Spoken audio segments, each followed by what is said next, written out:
Kumain ako sa suki kong restaurant, bago na ang gusali, pati rin ang tauhan.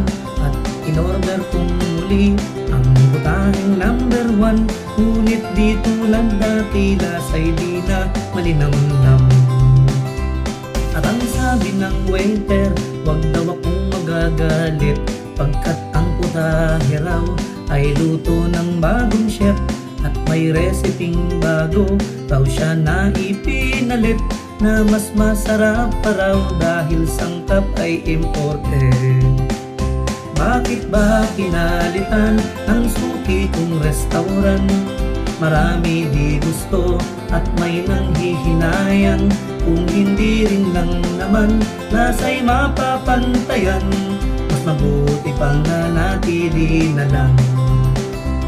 Itong bagong putahe, ganda lang sa itsura, makukulay ang sahog, ngunit matabang ang lasa.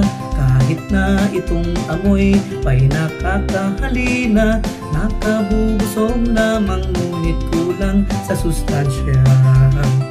Bakit ba pinalitan ng suki kong restaurant? Maraming di gusto at may nanghihinayang, kung hindi rin lang naman lasa'y mapapantayan, mas mabuti pang nanatili na lang.